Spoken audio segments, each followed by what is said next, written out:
Olá, eu sou o Pedro, sou do Porto e estou na rúbrica O que dizem os teus olhos. Hoje entrevistamos o nosso professor Pedro Rodrigues. Estás bom? Sim, tu também? Sim.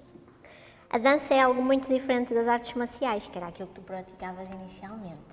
Sim. Em que altura é que surge a dança na tua vida? E como? A dança surgiu mais ou menos quando eu tinha 16, 17 anos, com o professor André, que é meu primo, e com o Litos, que é o antigo gerente do Mochimo. Nós saímos muito quando éramos miúdos, íamos ali para a Água na Boca, na zona industrial de Matosinhos, dançar axé e fazer aquelas coreografiazinhas todas fáceis, que um gajo dizia, nós dançamos para caramba. Não, agora já se dança um bocadinho, na altura não dançámos bolha, mas era a parte engraçada.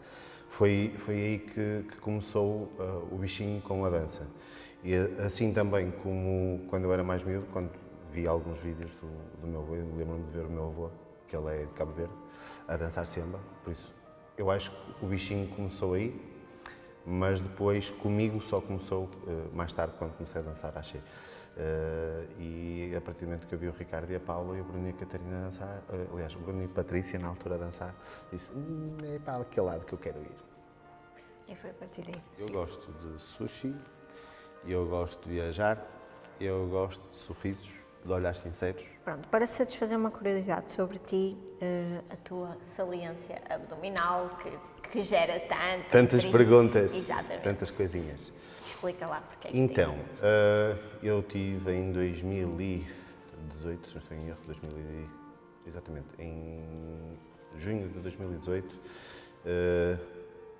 fiquei um bocadinho magro, sem perceber porquê, porque andava a vomitar muito, mas não tinha percebido porque é que aquilo estava a acontecer. Fui algumas vezes ao hospital e acabei por ser diagnosticado com uma apendicite. Nessa altura abriram-me ao meio, porque não sabiam se era parte de vesícula ou se era apêndice, e fiz 4 cirurgias em 17 dias, ou seja, isto correu tudo muito bem lá dentro.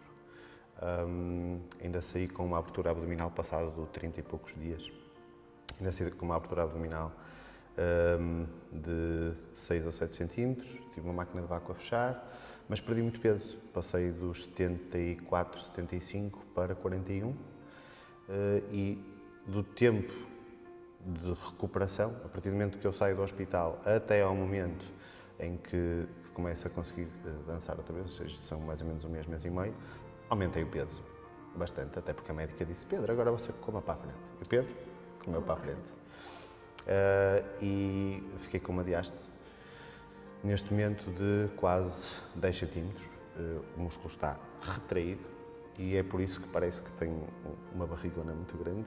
Mas não é cerveja, apesar de que eu até gosto de ver uns canecos com o pessoal, mas não é cerveja, não é de excesso de comida, é simplesmente porque o músculo em si está separado, está aberto, e estou a aguardar cirurgia para voltar a fechar o meu músculozinho e esperar que isto fique minimamente em condições. Curiosidade satisfeita. Cheque. De abraços dos meus chuchus e das minhas princesas. Gosto de sol, gosto de praia, gosto de um bom convívio com os meus amigos. Tens medo do teu passado? Oi, medo do meu passado. Vamos começar, Patrícia. Exato. Medo do meu passado, já tive. Neste momento, eu não acho que tenha medo do meu passado. Eu acho que tenho algumas situações que ainda posso ter ali um ou outro assunto pendente comigo para resolver. A maior parte deles já estão tranquilos, mas medo assim do passado em concreto, não. Há coisas que eu não gosto de falar, mas é porque é quase como aquele processo de tu olhares 3 ou 4 anos para trás e te vês a dançar e pensas assim, eu não acredito que eu fazia aquilo há 4 anos atrás, não pode ser. Mas é um processo de evolução, isto seja na dança, seja mesmo na vida pessoal. Eu, como era o totozinho em miúdo, né? O caladinho, aquela pessoa que não falava com ninguém, que tinha amigos, mas era muito recatado, tudo a ver com a pessoa que eu sou hoje. Sim, sim. Não faz grande diferenciação, mas tenho algumas coisas que não aprecio do meu passado, sim. Não acho que seja medo, mas é simplesmente tipo, não são importantes nesta. Não gosto de ver pessoas tristes, por isso é que estamos na dança. Há alguma dor que só tu tenhas? Dor que só eu tenho. Pronto, tirando as físicas, né? Neste Tirando as momento. físicas. Não, eu acho que as dores que eu tenho, deve haver muita gente que as tem. Eu, da mesma maneira que tenho dores de, por exemplo, de sentir falta da minha família, como tenho algumas dores de uma relação passada, como se calhar apesar de um gajo estar sempre com um sorriso na cara, não ser sempre o sorriso que me apetece ter na cara, mas a dança é uma coisa que nos consegue transportar para um ponto completamente diferente e isso faz-me sentir melhor. Mas sim, tenho algumas dores que não vou dizer que ninguém tem, mas que provavelmente que algumas pessoas têm. Gosto de apreciar um vinho ou um pôr do sol, não gosto de polo, não gosto de lulas, nem de cabidela. Como é que superas as saudades mais dolorosas? As saudades mais dolorosas. As que são possíveis de resolver, normalmente uma câmara ou um telefone, quando tenho saudades, seja dos meus amigos, principalmente nesta fase da minha família, porque a mamã foi viver para São João da Madeira, por isso eu não estou tanto com eles como aquilo que estava antigamente. Eu, apesar de já ter vivido sozinho duas vezes e agora estar a viver sozinho outra vez, mas sempre tive muito contacto com a minha mãe e com a minha família. Não é por acaso que sou o mais velho de 8 irmãos, por isso tenho muita proximidade com eles. E quando tenho saudades, a melhor forma é pegar no telefone, fazer uma videochamada, fazer uma chamada para eles, tentar combinar de alguma forma estar com eles, apesar de que nesta altura do Covid não foi muito fácil, porque a mamã é agente da PSP, então cumpre as regrazinhas direitinhas, mas acho que é muito dentro disso, é tentar marcar alguma coisa. Nesta fase é um bocado mais fácil marcar com as pessoas que nós gostamos mais, mas, por exemplo, com o meu melhor amigo que está em Londres, que é enfermeiro, que é o Joãozinho, o meu tio Búrcio, com ele tem que ser só por videochamada. Não há uma outra hipótese, vamos dizer assim. O que é que fica de quem vai? O que é que fica de quem vai? Para mim, fica a parte boa.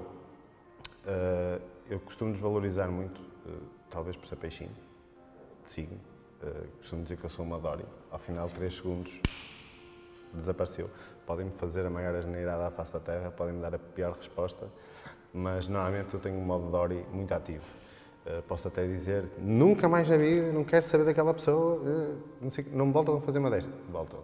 1, 2, 3. É sagradinho. Porquê? Porque eu tenho muito aquele modo de tentar relativizar um bocado as coisas para que não chateie, para que não incomode. A parte que fica é a parte, pelo menos a da aprendizagem, seja ela boa ou má, mas a aprendizagem que a pessoa deu. A pessoa ou a situação em si. Por exemplo, amigos ou conhecidos que vão passando na nossa vida. Há muitas pessoas que eu me lembro delas e digo, ok, na altura se calhar não percebi porque é que esta situação aconteceu assim, mas agora lembro. Por isso, o modo Dory é bom para esquecer as partes más do assunto e relembrar e manter vivo as partes boas. Por isso é que ou amigos, ou conhecidos, ou relações que eu já tenha tido, acho que posso dizer que não tenho nenhuma relação hoje em dia que para mim que esteja mal resolvida. Acho que as tenho todas bem resolvidas para mim e guardo sempre o melhor disso, assim como todas as amizades que eu tive e que tenho, que por mais que exista um ponto de conflito, um ponto de situação assim mais desconfortável, há sempre alguma coisa de aprendizagem que se pode tirar, por isso as coisas positivas para mim é sempre o que fica, principalmente os sorrisos. Não gosto de trovoada, só se estiver assim num país tropical. Como é que gostavas de ser lembrado? Como é que eu gostava de ser lembrado? Eu acho que eu neste momento tenho muito daquilo que eu gosto que as pessoas reconheçam em mim, que é o professor palhacinho, que está sempre a rir, que está sempre na brincadeira, que só diz a asneira da boca para fora, que está sempre com um abraço disponível, que se precisarem de alguma coisa, que sabem que eu estou cá, porque já tive uma fase na minha vida em que eu precisei e não tive pessoas perto. E neste momento, segura a lágrima, e neste momento aquilo que eu tento transmitir muito aos outros é exatamente isso, é se precisarem de alguma coisa, a qualquer hora a porta da minha casa está aberta, eu ajudo no que for preciso, obviamente, desde que eu tenha a possibilidade para isso e que o meu sono de beleza, que eu já sou lindo que dói, não é? Feio que Nossa Senhora, mas pelo menos se conseguir manter um bocadinho da outra pessoa cá em cima, ou transmitir algum tipo de boa energia para que a pessoa se sinta bem, para mim já é mérito suficiente. Em que momentos é que precisaste de alguém que não estava lá? Em que momentos é que eu precisei de alguém que não estava lá? Ora, a primeira situação foi uma situação que eu tive mais em miúdo, com colegas de escola, e a minha mãe estava um bocado mais ausente por causa do trabalho, o meu pai também, e apesar de ter os meus avós, nós éramos muitos primos. E eu acho que esse foi o primeiro ponto onde eu senti que não tinha tanto suporte. E o facto dos meus pais terem separado, eu ter crescido tão rápido, isso fez-me sempre ser muito, vamos dizer, independente. Tentar, aquela parte séria que o Pedro tem muitas vezes, que o professor ri-se e tal, e não sei o quê, mas depois passado um bocado, quando está sozinho, fecha. É se calhar um bocado isso, é o eu estar a fazer às vezes alguma retrospectiva do que já tive para trás, mas acho que esse foi o primeiro ponto. Mas também já tive outras situações em adulto, já tive situações em questões de trabalho, que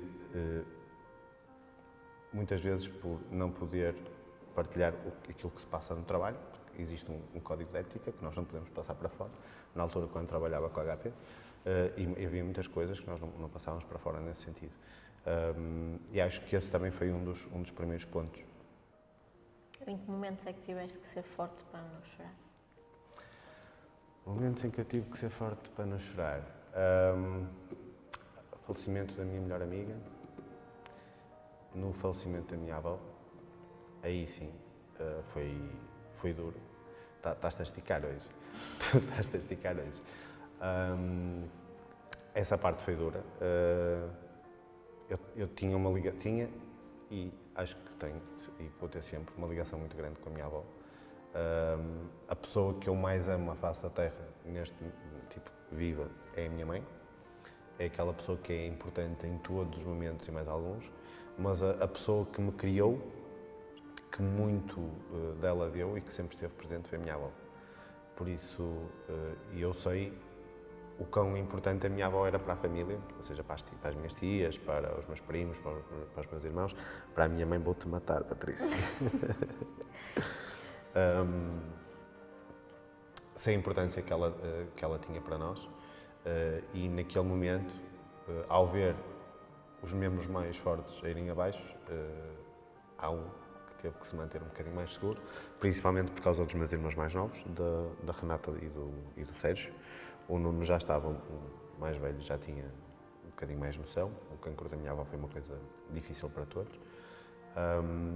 mas ela foi uma pessoa que trouxe tantas coisas boas à família que era impossível que isso não se sentisse. E aí sim, eu tive que ser forte e bastante sério durante bastante tempo para que a forma como eu estava por dentro não me permitisse cair.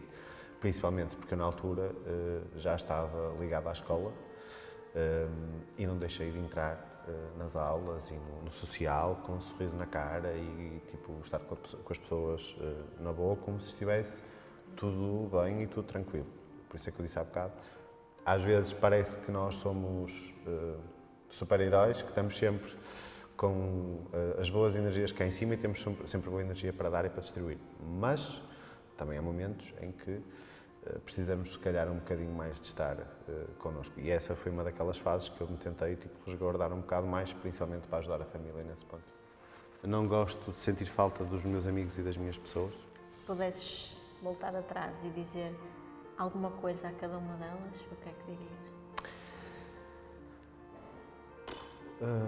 É assim, eu acho que a minha avó sempre disse tudo. Nós éramos muito Se pudesse despedir cúmplices. de cada uma delas, soubesses que aquilo ia acontecer. Mas se soubesse que aquilo ia acontecer, se calhar a Diana nunca teria deixado a nossa parte, porque nós éramos muito carinhosos um com o outro, mas nunca houve muito aquela coisa do adoro-te e do gosto de ti, de sinto a tua falta e és uma pessoa importante para mim.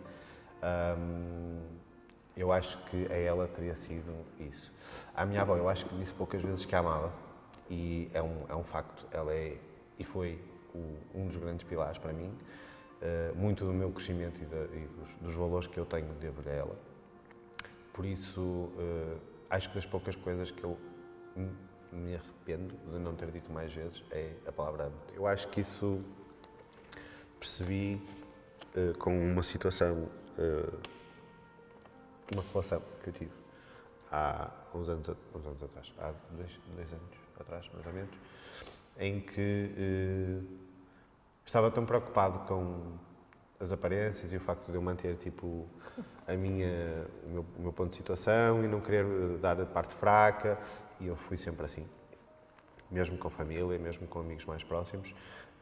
As pessoas podiam dizer o que queriam e eu ficava sempre tipo, ok, o que tu me estás a dizer não me está a atingir, o que é certo é que atinge, e às vezes não dás o valor necessário às pessoas.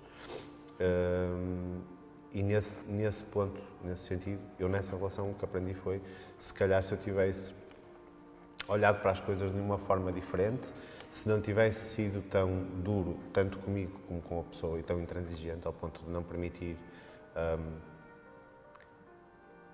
cedências, vamos dizer assim, se eu tivesse se calhar cedido mais em algumas coisas, o desfecho poderia ter sido diferente dessa situação, como muitas outras que eu tive para trás. Por isso essa foi provavelmente a grande aprendizagem que eu tive nesse ponto, é a forma como estar perante as situações e deixá-las relativizar sem haver tanto stress, tanto problema. Não gosto de que a Patrícia me ponha a chorar, nada. O que é que dizem os teus olhos? Os meus olhos dizem que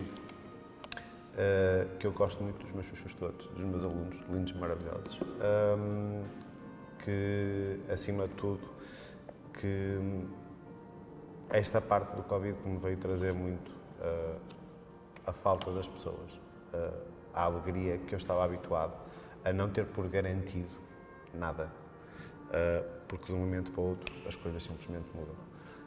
Por isso, tudo aquilo que eu quero e que os meus olhos buscam o mais possível é sorrisos das pessoas que eu gosto, os abraços, os momentos de convívio e dar valor a cada um desses pontos, como se calhar há 2 anos atrás eu não o fazia da mesma forma. Não gosto de discussões. Já está.